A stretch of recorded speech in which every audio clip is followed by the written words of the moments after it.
The phone rang. Philadelphia Police, Public Safety Division. Your house is being targeted.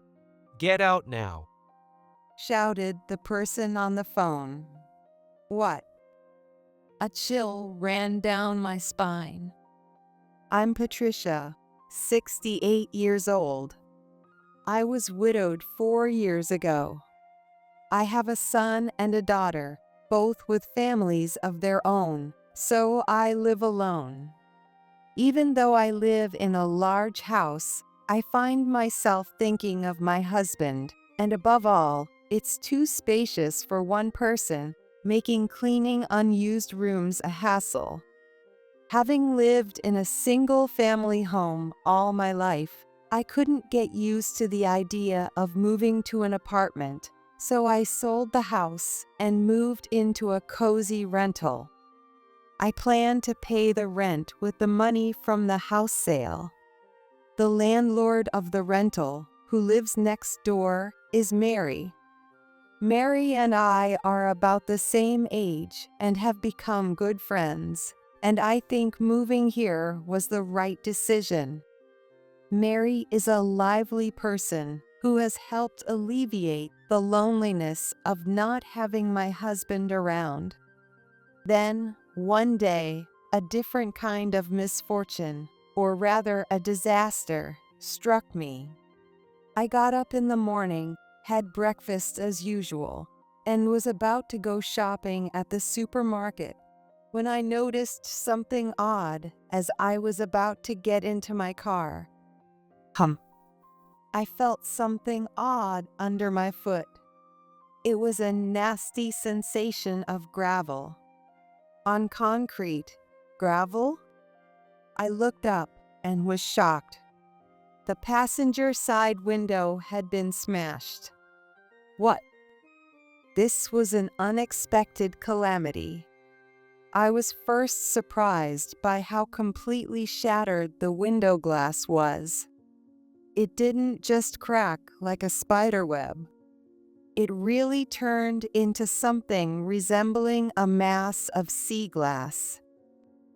At the same time, I remembered the night before. I had slept normally and didn't recall hearing any loud noises. If there had been a commotion like glass breaking, I would have woken up. Fearing for my safety, I couldn't bear to be alone. I rushed over to Mary's house next door first thing in the morning. Wait, the police first. Call the police. Mary dialed 911 for me, still in shock. The police, who arrived after Mary's call, said it was a typical case of car burglary. They were skilled at breaking windows, and the entire process could be completed in about 10 minutes. But I didn't hear such a loud noise last night while I was sleeping, I said. The sound of breaking a car window isn't actually that loud. This type of carport without a gate is occasionally targeted. That's what they told me. Well, this is an unpleasant way to say it, but you just have to think of it as a dog bite. Mary consoled me. The only things stolen were the sunglasses I had in the car's dashboard, and the Mercedes emblem was stolen. I wondered what use someone would have for such a thing, but it was suggested that it was an act of harassment. It was a keepsake from my husband, and I had cherished driving it. It felt like a harsh violation of my husband's memory. At that point, I was consoling myself by thinking, I just have to think I was unlucky. But it didn't take a week for that feeling to change to, this is creepy. A few days after the car burglary incident, I went shopping and came back. What? The front door, which I had locked, was open. I entered apprehensively, and all the windows on the first floor had been opened. And then one of the windows had its glass shattered. All the windows on the first floor of my house had metal wire in them, the type everyone knows as wire glass. I couldn't believe that even this security glass could be broken. Yet, it was neatly shattered, and not in an exaggerated, shattering way. It was just a small break right next to the window lock. But it was clear someone had entered through there. Seeing all the windows wide open filled me with dread. Perhaps all the windows were open so that an escape could be made at any moment. This time again, the police came after I called them. The sequence was different this time, but Mary came over too, even though it was security glass. I said, stunned.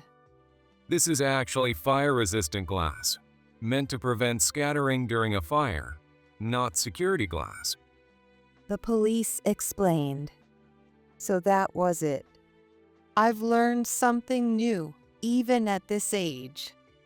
But honestly, after a second incident, I felt that the saying, "It's just a dog bite," wasn't enough anymore. Jewelry and some spare cash I had at home were stolen. My engagement ring was taken too. Again, a connection with my husband was stolen. I was devastated by the grief. After 2 consecutive incidents like these, I truly felt that my home was being targeted. But why would such a small rental home be singled out? As I complained about this, It's Ben's, isn't it? Mary, who was visiting my house, said while nibbling on a cookie, A Ben's stands out in a rental home. "Maybe so, but It's what you said about your husband's legacy. I understand, but it stands out. that's true." I couldn't say anything else, but I couldn't think of any other reason either. I didn't recall doing anything to deserve personal vengeance. In the midst of this, the phone rang. Philadelphia Police, Public Safety Division. I initially thought it was a call about either the car break-in or burglary. However, Your house is being targeted. Get out now. I was shouted at. "What?" I asked back. But it was clear I was being targeted from the 2 incidents in the past 2 weeks. How? How do I even begin to run? I asked, overwhelmed by too many thoughts.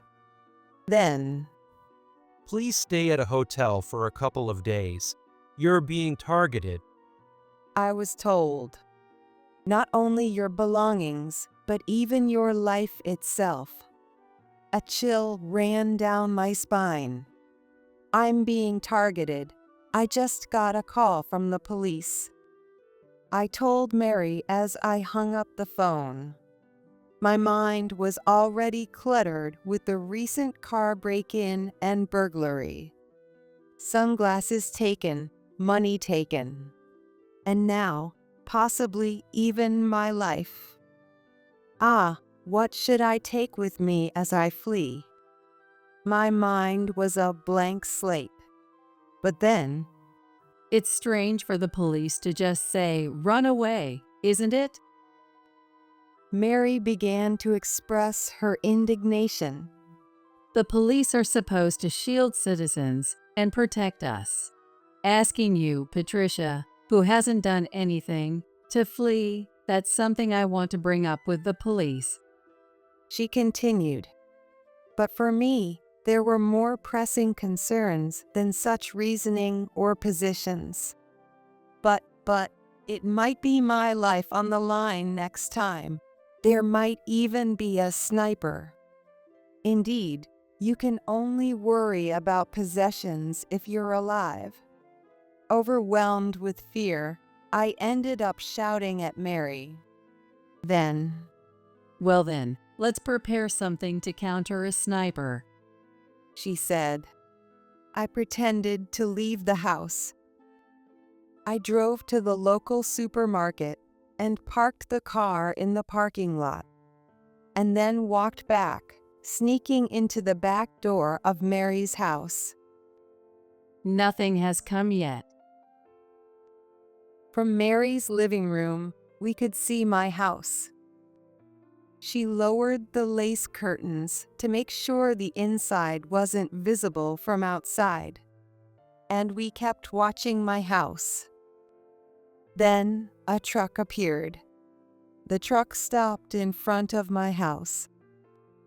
Sniper, visiting by truck. Mary and I held our breath. Then 3 men dressed in movers' hats and uniforms got out. What? Not a sniper. Movers? But why movers? As I pondered, a neighbor from 3 houses down, Kane, happened by. He seemed to be talking to the movers. Kane made a puzzled face during the exchange, but then left. The movers watched his back. Once he was completely out of sight, the movers took something out, perhaps a wrench or something similar. Mary and I stared through the window. Then, crack, a small sound, and the newly fixed glass was shattered again. The sound was quieter than I expected. Perhaps because of the fire-resistant wired glass, the fragments didn't scatter. One of the men in the mover's uniform slightly broke and widened a small hole in the glass with his hands. And then, he unlocked the door from there and entered the house. Gasp. I nearly screamed when I saw what was happening. Mary covered my mouth. It's the next house over.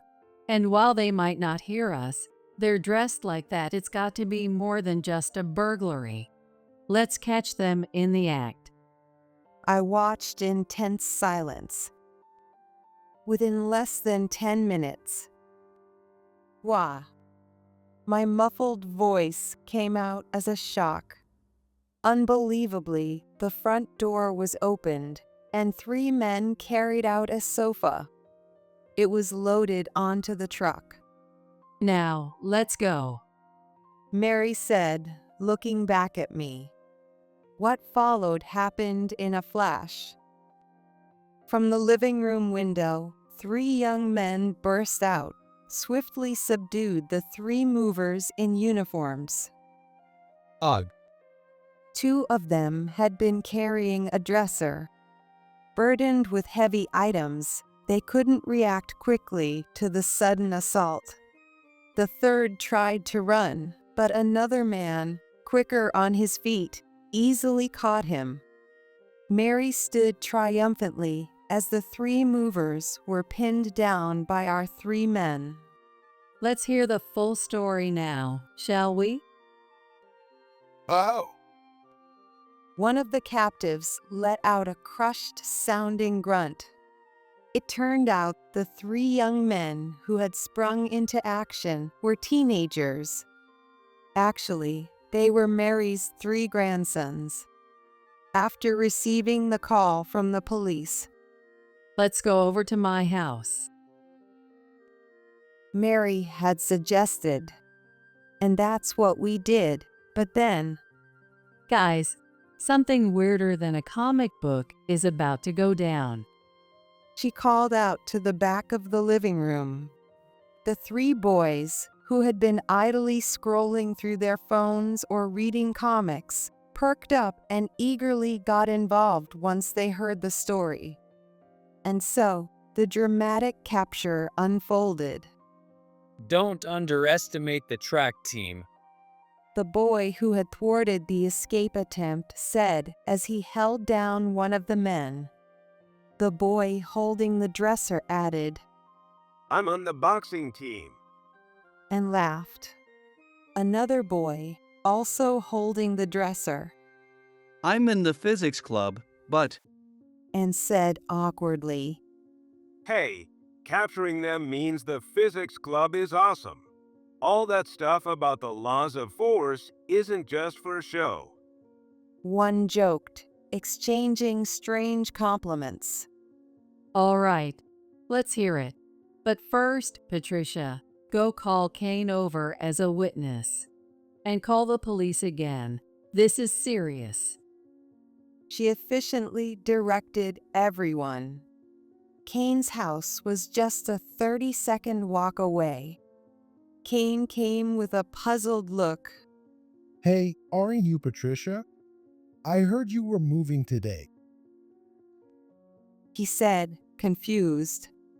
Well, that would be the normal reaction. We're not moving, those were criminals.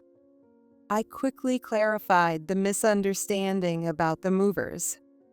Please come over here and let's talk, I said to Kane, calling him over to the scene. When I asked them where they were moving to earlier, they said, "We don't know where. We just do the unloading of the move."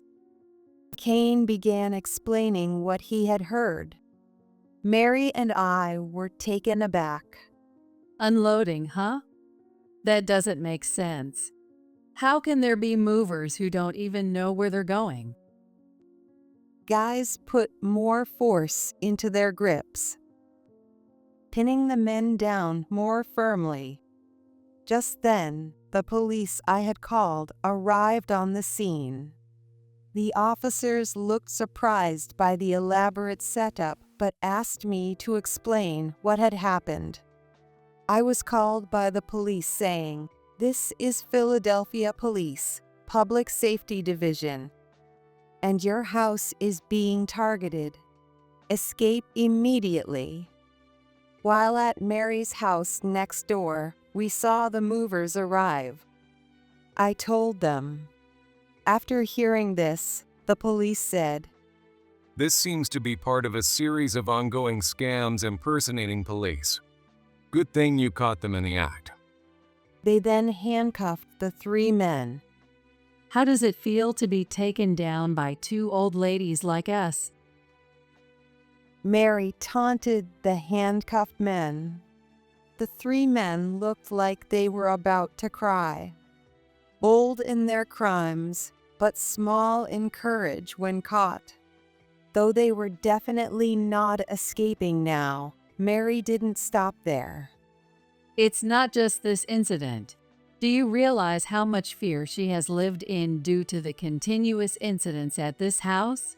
As a landlord, having the windows broken several times has been a real nuisance and a financial loss. You better confess to everything you've done. She shouted at them.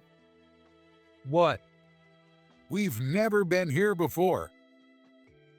The criminals protested weakly. Then Mary, Then why did you move a dresser from the furthest room upstairs right after the chair on your first visit here? she fired back. Oh, Caught off guard, all three criminals exclaimed in unison. I was just talking to Patricia. The first chair you took was her late husband's favorite expensive piece, probably the first thing you saw when you entered. But that dresser was upstairs in the back.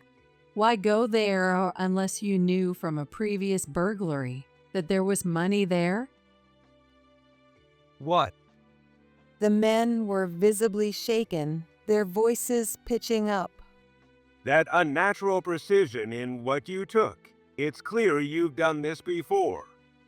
The boxing team boy smirked. We'll continue this at the station. The officer said as he pushed the three into the police car. Thank you for your assistance today. The police expressed their gratitude. And tighten up, will you? pretending to be public safety and getting hit with this repeatedly. Mary chided them. Later investigations confirmed that indeed the car burglaries, the home invasions, and the impersonation scam were all the works of this group. They guessed there might be money because there was a Mercedes, and when they actually found money, they got greedy.